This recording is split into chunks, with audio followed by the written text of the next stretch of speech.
Good morning plus two class. हम chapter 6 पढ़ रहे हैं केमिस्ट्री का, general principle and processes of isolation of elements. Last lecture में हमने कंसंट्रेशन ऑफ मेटल को स्टडी किया था। आज हम जो थर्ड टॉपिक स्टडी करेंगे वो है isolation of extraction of crude metal from concentrated ore. किस तरह से हम कंसनट्रेटेड ओर से क्रूड मेटल को एक्सट्रैक्ट करेंगे उसको आज हम स्टडी करेंगे। Isolation or extraction of crude metal from concentrated ore can be completed in two steps. The first step is conversion of concentrated ore to its oxide form, यानी कि सबसे पहले concentrated ore को उसकी oxide form में convert करना है, and the second step is conversion of oxide to metallic form, और उसके बाद ऑक्साइड फॉर्म जो है उसको मेटालिक फॉर्म में कन्वर्ट करना है। सबसे पहला method conversion of concentrated ore to its oxide form. दो टाइप से कंसनट्रेटेड ओर को उसकी ऑक्साइड फॉर्म में कन्वर्ट किया जा सकता है। फर्स्ट है बाय कैल्सिनेशन। कैल्सिनेशन होता है the process of heating the ore below its melting point in the absence of air. जब ओर को उसके मेल्टिंग पॉइंट से below in absence of air heat किया जाता है उसको बोलते हैं कैल्सिनेशन। फॉर एग्जाम्पल जैसे एल्यूमिनियम ऑक्साइड है, हाइड्रेटेड एल्यूमिनियम ऑक्साइड है, उसको जब इन एब्सेंस ऑफ एयर हीट किया जाता है तो वो कन्वर्ट हो जाता है into Al2O3+2 water. Calcium carbonate को कन्वर्ट किया जाता है into calcium oxide plus CO2। Then zinc carbonate can be converted into zinc oxide plus carbon dioxide. Next is roasting. Roasting may be defined as the process of heating the ore below its melting point with excess of air.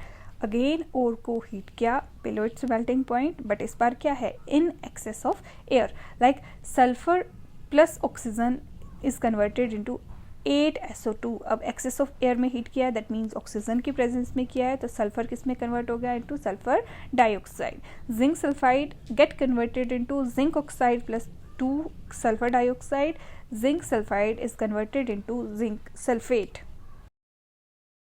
Now the main two methods, calcination and roasting. What is the difference between calcination and roasting? सबसे पहले roasting, ore is heated in excess of air. calcination में क्या होता है, ore is heated in the absence or limited supply of air.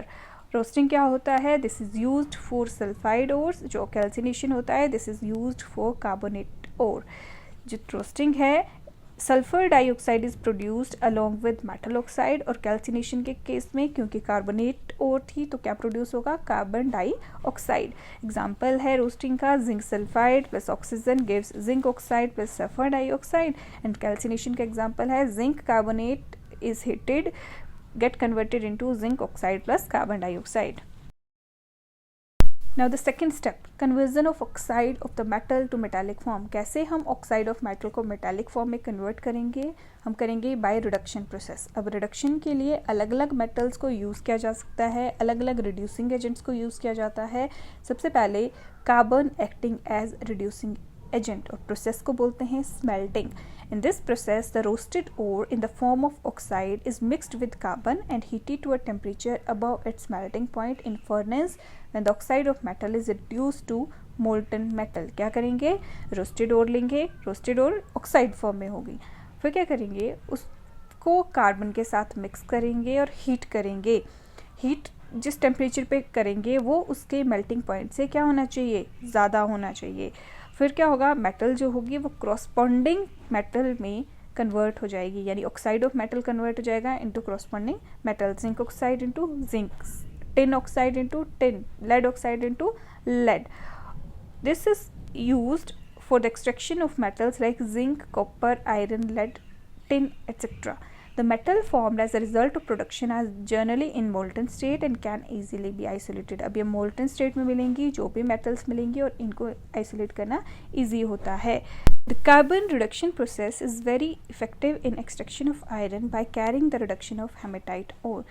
ये जो carbon reduction process होता है ये मेनली सबसे ज़्यादा इफेक्टिव होता है for the extraction of iron, और आयरन को हम कैसे एक्सट्रैक्ट करेंगे फ्रॉम इट्स ओर, हेमेटाइट ओर।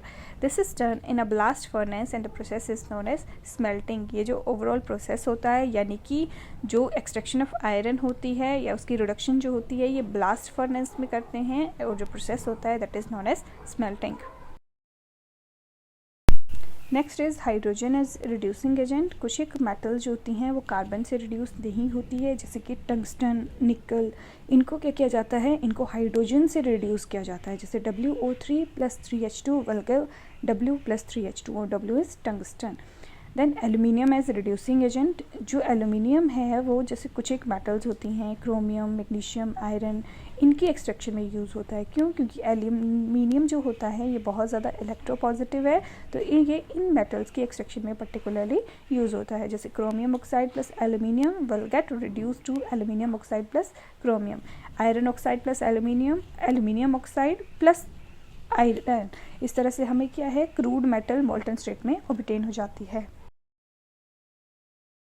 अब थर्माइट वेल्डिंग ऑफ मेटल। जो थर्माइट वेल्डिंग है ये भी हमारी रिडक्शन बाय एल्यूमिनियम की ही अंडर आती है। It is use for welding of metal, specially the welding of iron. Iron की वेल्डिंग के लिए ये यूज़ होता है। इसमें क्या है, मिक्सचर यूज़ करते हैं फेरिक एंड एल्यूमिनियम पाउडर का, जिसको कि थर्माइट मिक्सचर बोलते हैं। It is placed in a crucible made of silica and ignited with the help of magnesium ribbon. क्या करेंगे, जो मिक्सचर है फेरिक एंड एल्यूमिनियम पाउडर का, उसको क्रूसिबल में रख देते हैं और बर्न करते हैं with the help of magnesium ribbon and barium peroxide. इससे क्या होता है, जो एल्यूमिनियम है वो जो फेरिक ऑक्साइड है उसको रिड्यूस कर देता है into aluminium oxide plus iron, साथ में लिबरेट करता है हीट। इसके अलावा कुछ एक मेटल्स जैसे कि मर्करी, कॉपर, लेड, ये सारी ऑटो रिडक्शंस करती हैं। ऑटो रिडक्शन या फिर सेल्फ रिडक्शन करती हैं और कॉरस्पॉन्डिंग मेटल ऑक्साइड में कन्वर्ट हो जाती हैं। That's all for today. बाकी हम नेक्स्ट लेक्चर में करेंगे।